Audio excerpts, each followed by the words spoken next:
It's officially been 0 days since we've had an issue with our YouTube channel. Why don't we celebrate by talking about other people's tech problems? Don't look at me. Nexx garage door openers have a serious vulnerability that means that their doors can be opened and controlled remotely. And by remotely, we mean from literally anywhere on the planet by anyone with internet access. The bug apparently also exposes device IDs, hopefully linked to name and email addresses associated with the account. Details on the attack method have been left purposely vague because Nexx has yet to respond, despite the security researcher who found the vulnerability reaching out to the company repeatedly since January. Nexx has likewise refused to reply to questions from the US Department of Homeland Security, and I didn't even know you could do that without getting arrested. They just don't have an email because then people could hack their garage doors. Homeland Security slides into your DMs and you're like, new phone, who dis? The same vulnerability works on other Nexx products too, which include smart wall plugs and alarm systems. That might not sound very smart to you, but it's like jazz. It's all about the homes you don't protect. I think Miles Davis said that. Kilometers, Davis, we're in Canada. Samsung Semiconductor has asked staff to stop using ChatGPT less than a month after it first granted them access because their fab engineers apparently cannot be trusted to not give it proprietary data. Believe it or not, but chatbots on the internet store information you give them, and you should not share confidential internal documents and source code from your job at the semiconductor factory, no matter how tempting it may be. In a matter of weeks, Samsung linked ChatGPT to at least 3 separate leaks.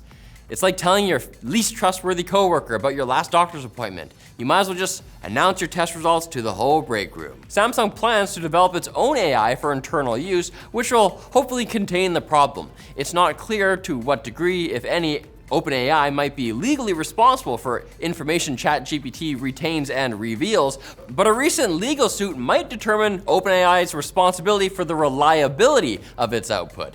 An Australian mayor is suing OpenAI for defamation after ChatGPT claimed he was facing charges in a foreign bribery scandal, when in fact, he was the whistleblower who brought the scandal to light. These errors are what are known in the field of artificial intelligence as a bit of a whoopsie-daisy.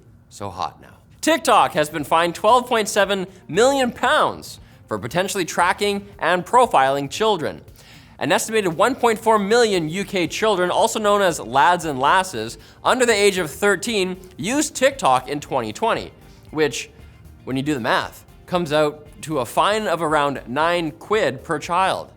Just enough money to take your 12-year-old out for bangers and mash while you explain to them that the rest of their life will be spent under a regime of increasingly invasive mass surveillance. Not under London's prices. TikTok claims to have put significant resources into preventing children from inappropriately accessing the app. But according to regulators, it wasn't enough because they're children and you're not supposed to spy on them.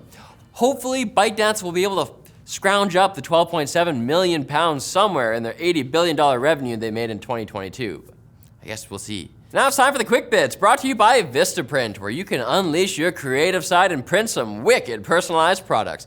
It's as simple as uploading your design, selecting your product, and checking out. You can even create your own designs with their easy-to-use online tools. You're no artist? Don't worry, their design experts will help you channel your inner Bob Ross and you'll be painting happy little clouds in no time. From promotional materials to personalized gifts, VistaPrint does it all. Check them out at the link below and print yourself some cool swag. For some reason my mind went to print yourself a merry little Christmas. It's summer. Let your heart be capitalism. I didn't choose to do the quick bits because it's easy.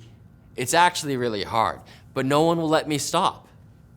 I'm wearing an ankle brace. Get back to work! Intel has reportedly placed a large order with TSMC for production of its next-gen Battlemage GPUs. This not only means that TSMC is producing chips for all 3 major graphic card brands, it also means that there will probably be a second generation of Intel graphics cards, which wasn't a for sure thing. We did it! Celestial, we still don't know. Daybreak, the company that runs Everquest II, has retracted an upcoming pay-to-raid feature only 2 weeks after its announcement due to backlash from players. The new system would have introduced, drumroll please, loot boxes containing an item to reset the 18-hour cooldown for bosses. Unfortunately for Daybreak, one thing that has no cooldown, but does have area of effect damage, is gamer rage, especially Everquest II gamers who are still playing 19 years after launch.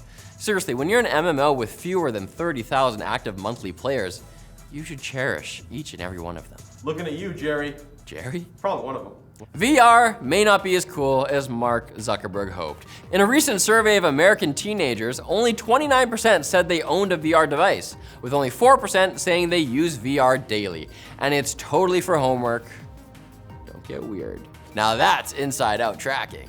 God. Some are speculating this means VR hasn't caught on as well as smartphones. You know, the miniature computer/communication device that fits in your pocket and works without having to be strapped to your face.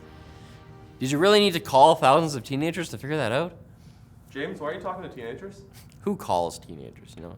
You text them, and they leave you on red. You better have a blue bubble. Monument and Tempest, two US companies that offer support to patients struggling with alcohol addiction, have admitted to sharing private patient information with advertisers. It seems like only last month we talked about a different private mental health care service doing the same thing. Because it was. The first step is admitting you have a problem, Monument and Tempest, but the 0th step is not leaking patient information. The makers of Monster Energy Drink are suing an indie game developer for using the word monster in the title of a game, apparently under the mistaken impression that you can own a word that entered the English lexicon in the early 14th century.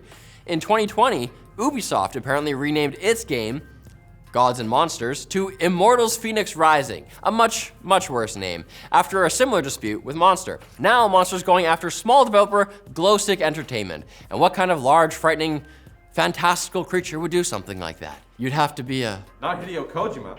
And why would you do something like not come back here on Friday for more tech news? You wouldn't, would you? You wouldn't do that to me, right? Jerry?